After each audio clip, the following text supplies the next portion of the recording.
আপনাদের বায়ার রিকোয়েস্টে আজকে বিকেলের এই স্ন্যাক্সটা আমি বানিয়ে নিয়েছি খুবই কম সময়ের মধ্যে, শুধুমাত্র একটা আলু দিয়ে। হেলদি কিছু ট্রাই করতে চাইলে বাচ্চাদের জন্য বা বিকেলে নিজেদের জন্য এই রেসিপিটা ট্রাই করে দেখতে পারেন। আসসালামু আলাইকুম everyone, welcome back to my channel. পুরে বড়া এই বিকেলের স্ন্যাক্স রেসিপিটা আপনারা কিভাবে তৈরি করবেন সেই রেসিপিটা ঝটপট শেয়ার করে দিচ্ছি। চলুন তাহলে দেখে নেওয়া যাক আজকের রেসিপি। ফার্স্টে আমি ডোয়ের প্রিপারেশনটা করে নেব, সেজন্য একটা বলে নিয়ে নিচ্ছি। মেজারমেন্ট কাপের 1 কাপ ময়দা, আপনারা চাইলে ময়দার পরিবর্তে আটাও ইউজ করতে পারবেন। দিয়ে দিলাম স্বাদ মতো লবণ। এবার কুসুম গরম পানি দিয়ে ডোটাকে তৈরি করে নিতে হবে। নর্মালি আমরা পরোটা বানানোর জন্য যে রকমের সফট আকৃতির ডো তৈরি করে নিই সেরকম ডোই পরিণত করতে হবে। আপনারা চাইলে এখানে কিছু পরিমাণে কালো জিরে ইউজ করতে পারেন, আমার কাছে অ্যাভেলেবেল ছিল না বলে ইউজ করিনি। ডোটা সম্পূর্ণ রেডি। এবার 1 টেবিল চামচ উপরে সয়াবিন তেল দিয়ে এটাকে আমি রেস্টে রেখে দেবো 10 মিনিটের জন্য।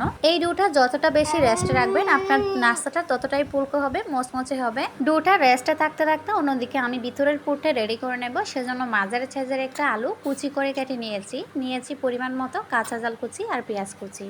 এবার আমি ভাজিটা করে নেব, সেজন্য তেলে দিয়ে দিলাম পেঁয়াজ কুচি আর সেই সাথে দিয়ে দিচ্ছি কাঁচামরিচ কুচি। এবার লালচে আকৃতি করে ভেজে নেব।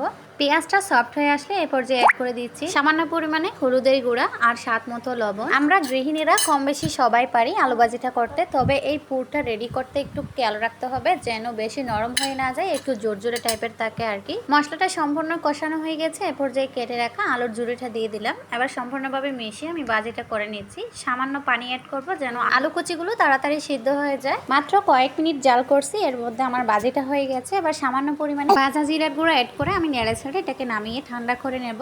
এদিকে পাঁচটা আমরা যে ডোটা রেডি করে রেস্টে রেখেছিলাম সেটা কতটা সেট হয়ে গেছে সেটা নিশ্চয়ই আপনারা দেখে বুঝতে পারছেন কতটা সফট আকারে পরিণত হয়ে গেছে। এই ডো থেকে ছোট ছোট আকৃতির করে লিচি কেটে নিতে হবে। সবগুলো লিচি কাটা কমপ্লিট। এখন আমি একটা রুটি বেলে নিচ্ছি। পরোটা আমরা যেভাবে পুরুত্ব রেখে বানাই তার থেকে একটু পাতলা করে রুটিটাকে বেলে নিতে হবে। একটু লক্ষ্য করে দেখুন আমি কিভাবে বাস করে নিচ্ছি। যেমনটা আমরা পরোটা বানানোর আগে শেপটা দিই সেরকম দুই পাশ থেকে একটু বাস করে দিয়েছি।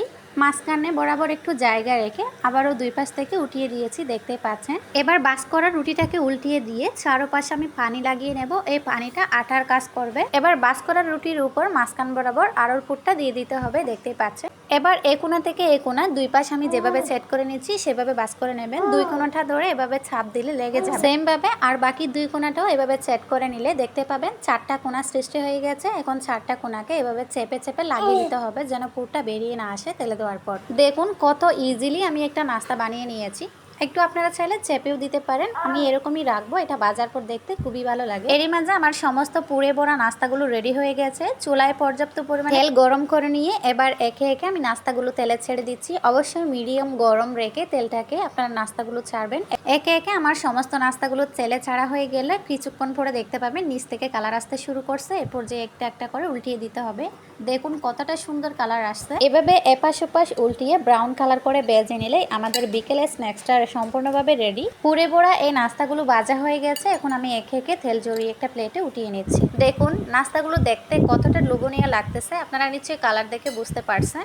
এভরিওয়ান, আজকের এই রেসিপিটা আশা করছি আপনাদের কাছে খুবই ভালো লাগছে, এমনকি সহজ মনে হয়েছে। নিত্য নতুন এরকম মজার মজার ইউনিক রেসিপি পেতে আমার চ্যানেলে এখনো নতুন হয়ে থাকলে চ্যানেলটিকে সাবস্ক্রাইব করে পাশে থাকা বেল আইকনটি অন করে রাখবেন। এতে করে নিত্য নতুন ভিডিও আপলোড করার সাথে সাথে নোটিফিকেশন পৌঁছে যাবে আপনার কাছে। সবার সুস্বাস্থ্য কামনা করে পরবর্তী ভিডিও দেখার আমন্ত্রণ জানিয়ে আজকের মতো এখানে বিদায় নিচ্ছি। আল্লাহ হাফেজ।